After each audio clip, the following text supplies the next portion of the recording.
Welcome to PseudoPod, the weekly horror podcast. We will show you fear in a handful of syllables. Go forward at your own risk. PseudoPod, episode 838 for November 11th, 2022. Old Haunts by Oren Gray. I'm Alex, co-editor of PseudoPod, your host this week, with audio production by Marty Perrett. Oren Gray is a writer, editor, tabletop game designer, amateur film scholar, and monster expert whose stories of monsters, ghosts, and sometimes the ghosts of monsters have appeared in dozens of anthologies, including Ellen Datlow's Best Horror of the Year. I personally recommend you pick up all of his collections, including Never Bet the Devil and Other Warnings, Painted Monsters and Other Strange Beasts, Guinal and Other Sardonic Tales, along with this year's How to See Ghosts and Other Figments, which is where this week's story originally appeared.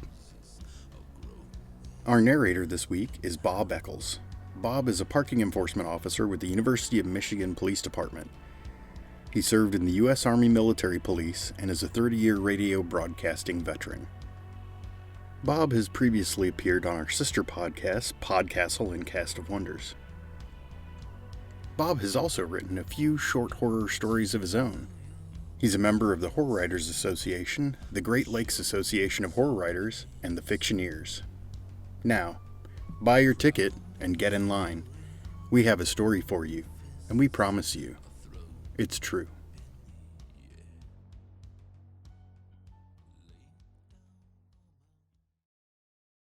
Old Haunts by Oren Gray. Narrated by Bob Eccles. Kim Parks considered himself something of a connoisseur of the haunted attractions that sprang up every year around Halloween. While he was getting his master's, he had been to haunted attractions all over the country: New Orleans, St. Louis, New York. He worked as a systems analyst for a major telephone company, a job that required him to travel all over, but that kept him occupied only during the daylight hours. At night, he was left to his own devices, and during the month of October, those devices took him unfailingly to the doorsteps of the haunted houses. Every city had one or two, most had more. Some were professionally run, put on by people who attended the Haunt World trade show in St. Louis every year. But Kim was particularly fond of the more amateur affairs, the haunted equivalent of putting on a show in the barn. He was not, in any of his other habits, a morbid individual. At work, he wore suits in colors with names like charcoal and fawn. There was nothing to mark Kim out as a habitué of haunts, yet some exploratory urge drove him to them time and again.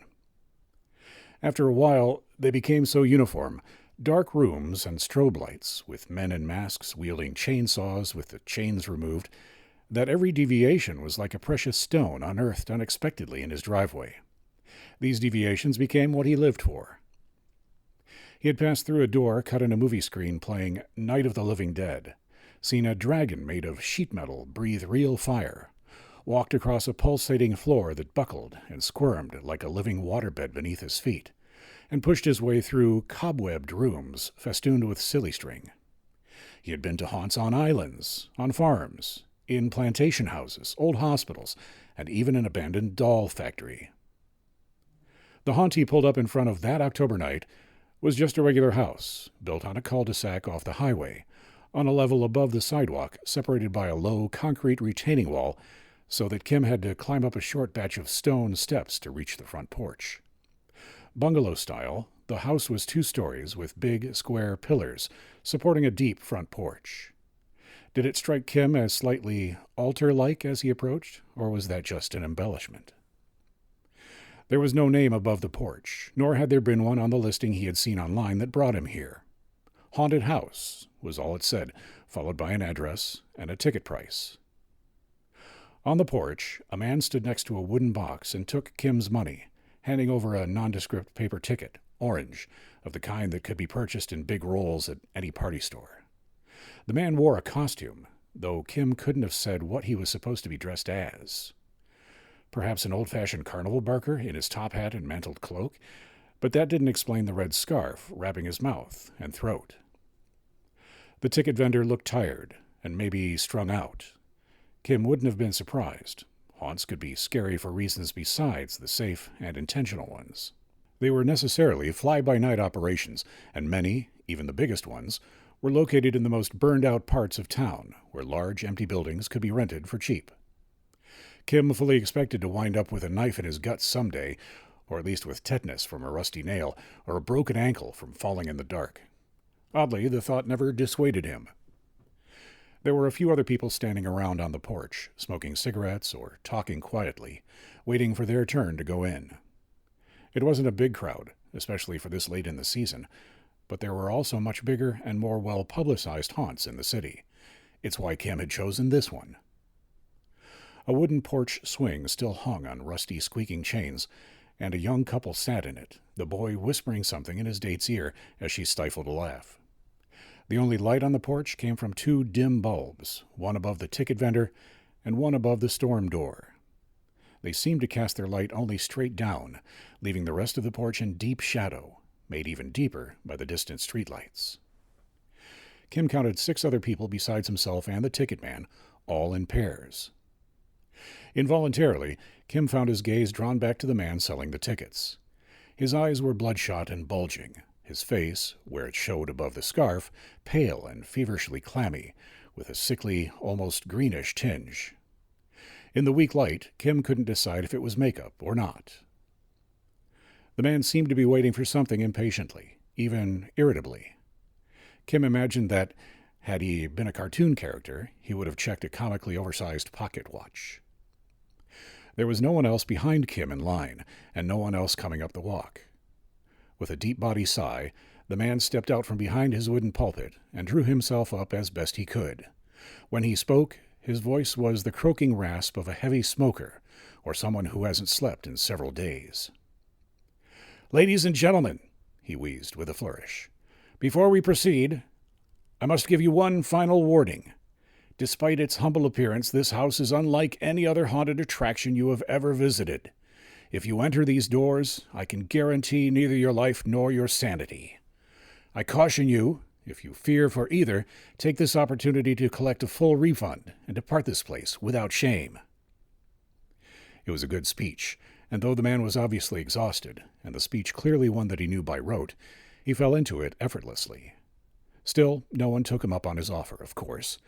As he turned and opened the storm door, he seemed to almost deflate, as if he really had hoped that they would all just leave. Instead, he opened the storm door, and then, beyond it, the front door of the house, which was painted a kind of faded brick red. The room on the other side still looked like what it had always been, a living room. There was no TV or couch anymore, and the fireplace against the far wall had been covered up by something black and shiny that looked like garbage bags. But even though all the lights had been replaced with red bulbs that lit the room like a heat lamp, it still looked like just a room, in just a house. In one corner, old newspapers had been taped to the walls and floor. They were covered in streaks of fake blood that looked black in the red light, like a very dull Jackson Pollock. Something was crumpled in the corner. It looked like a pile of dirty laundry, but the arm jutting out said that it was supposed to be a body. Kim had maneuvered to place himself at the back of the group, so that he was the last one into the room, aside from the ticket seller.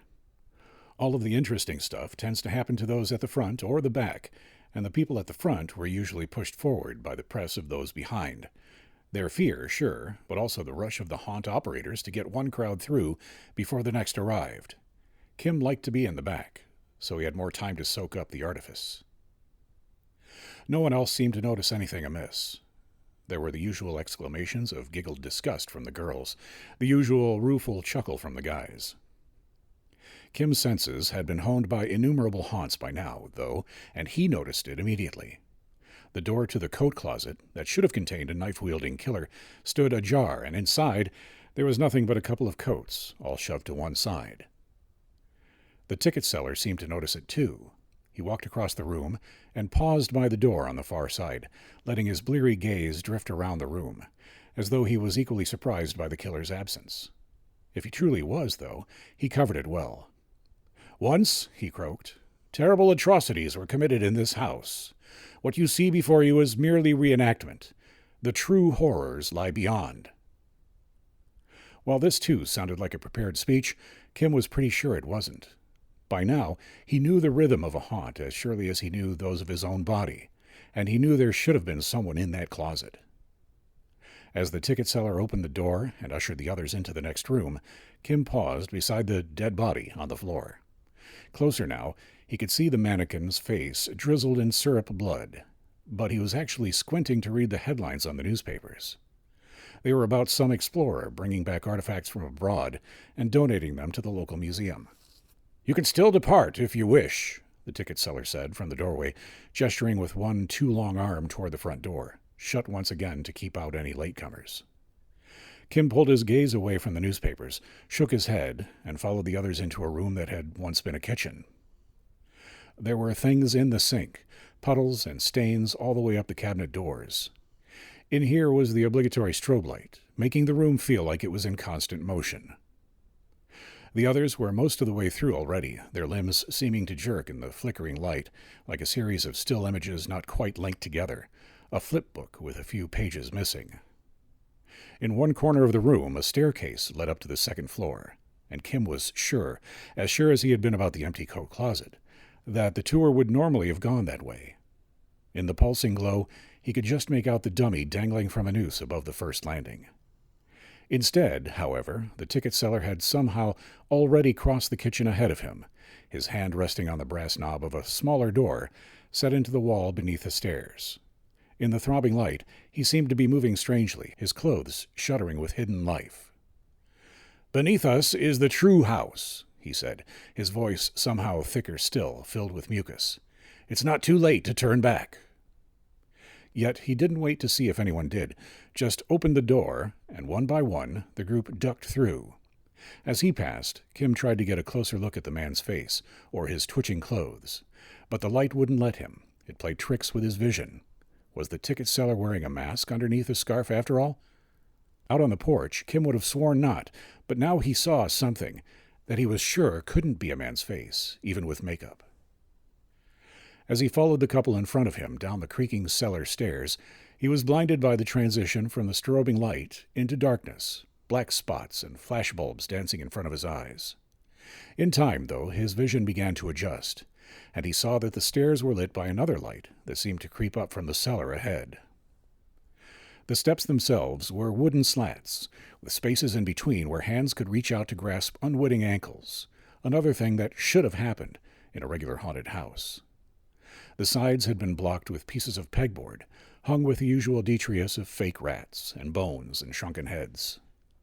The violet light from the cellars below crept through the holes in the pegboard, making strange patterns on the backs of the couple in front of him. The light was sharp yet murky, and it seemed to ooze up the basement steps, following the low-hanging frog that was as much a part of haunts as strobes and defanged chainsaws. The air below smelled damp and coppery, like a reptile enclosure. Before the bottom, the stairs turned sharply to the left. In the eerie light, Kim could see the rest of the crowd disappearing around the corner below him. He could make out a kind of quiet thrumming noise, a bunch of voices humming atonally. As he reached the landing and that sharp left turn, his sense that something was very wrong with the haunted house came back, filled him up. It made him want to turn and flee, and also eager to press on. Novelty was the high he chased through these dim labyrinths, after all, and this promised to be novel indeed. When his sneaker touched the damp, slick basement floor, Kim's first impression was a sweeping sense of chagrin. It was just a haunted house, after all, another spook show on a long line of spook shows, and he was both impressed and disappointed that it had managed to take him in.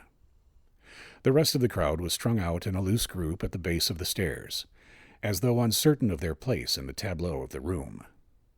The basement itself was unfinished and small, with concrete walls and wood supports.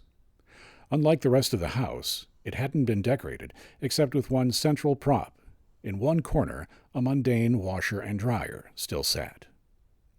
The only other furnishing was a card table, upon which had been placed what Kim could only think to describe as an idol, roughly 3 feet tall.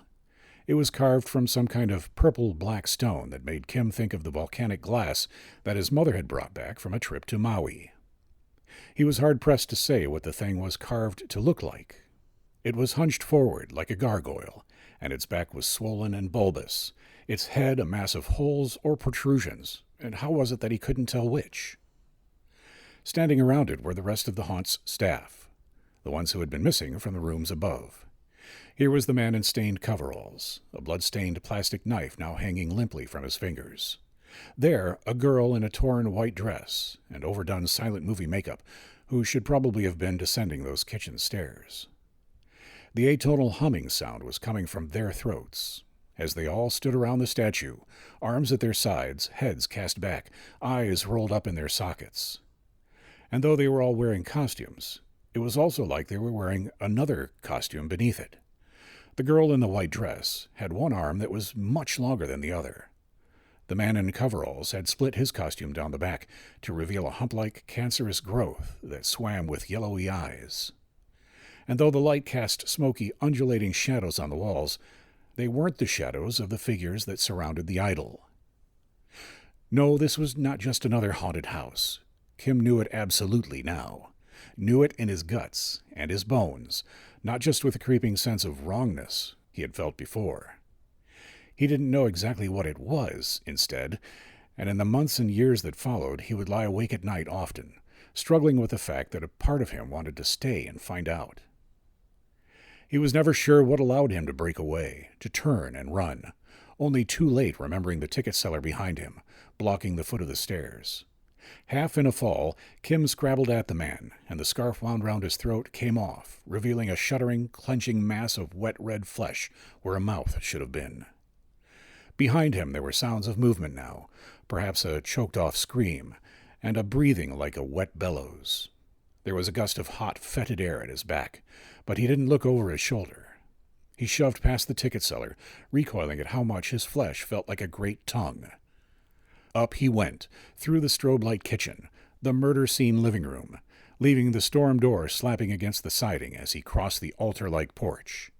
He didn't even stop for his car, where it was parked up the cul-de-sac. He just ran and ran. The police called Kim at his hotel room the following day, and when he went to pick up his abandoned car, he was questioned by a Detective Stanton, though Kim learned more from the exchange than the detective did. After several reports of abandoned vehicles along the road, police had gone door to door, eventually finding the door to the haunt ajar, just as Kim had left it. They also found $350 in the petty cash box on the front porch. But otherwise, the property was vacant. Even the props that Kim remembered from the haunted house were all gone, though there were still bits of tape stuck to the walls in the living room, dried fake blood in cracks and crevices here and there. The house had been rented by a Benjamin Jasper, who had no license to operate a haunted attraction there. Back at his hotel, Kim did some digging into Benjamin Jasper. At one time, he had inherited a small fortune from his parents, who had been big-time local investors. He had gradually squandered it all on world travel, bringing back all sorts of objets d'art, many of which he had donated to local institutions, including the museum at his alma mater. Several were currently on display there, but Kim opted not to go pay them a visit.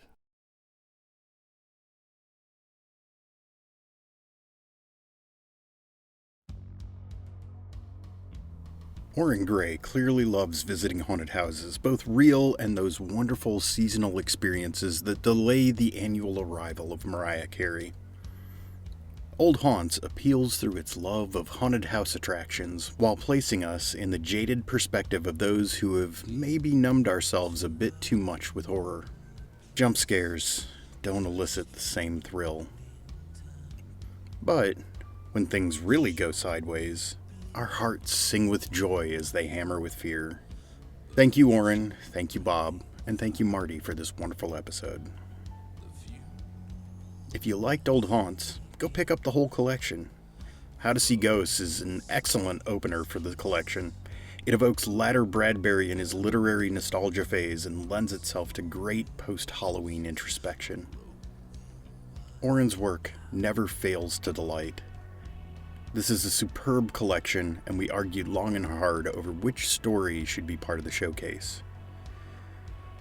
While I would be satisfied with releasing an Oren Gray story every week for a year, part of our mission is to show the depth and breadth of the horror genre and expose you all to a gibbering horde of stories from authors familiar and new. Someday, there will be time enough at last. Filling out your wish list for the upcoming holidays? Why not add more of his collections, like Never Bet the Devil and Other Warnings? It feels like Oren is writing stories crafted specifically for me.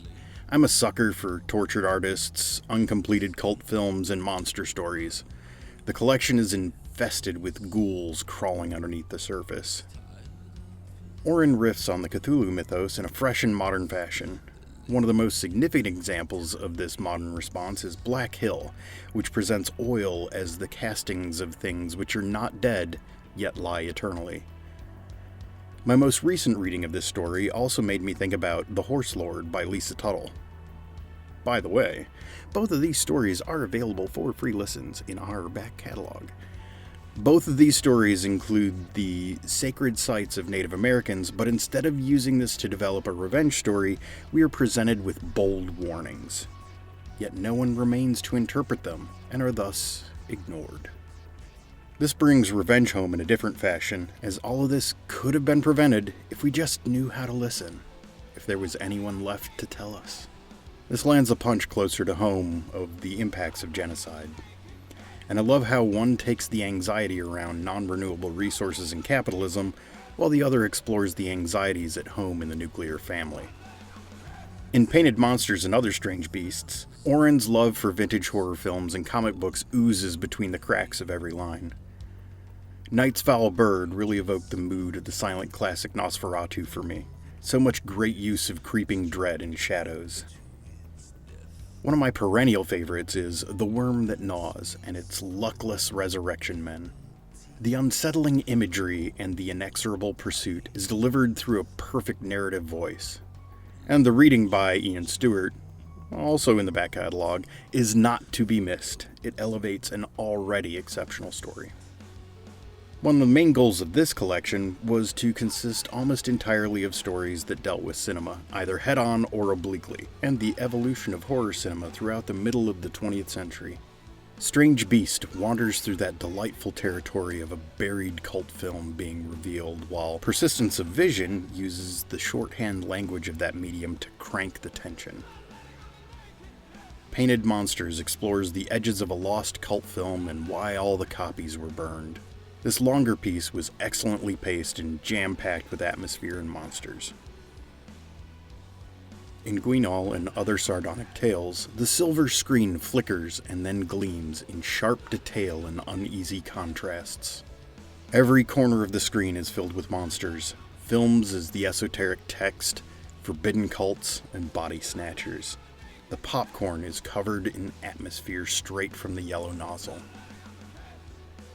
I love films and television shows as the eldritch text, and Oren delivers these to me in healthy servings that always have me coming back for more. Considering this, Dreamhouse is an excellent place to open the collection. A story that feels incredibly close to the author, yet also delightfully unreliable. Some of the other monsters who inhabit this story are comfortable and may be familiar to PseudoPod fans. Baron von Werewolf presents Frankenstein Against the Phantom Planet does an excellent job with the monsters just off the edge of the frame.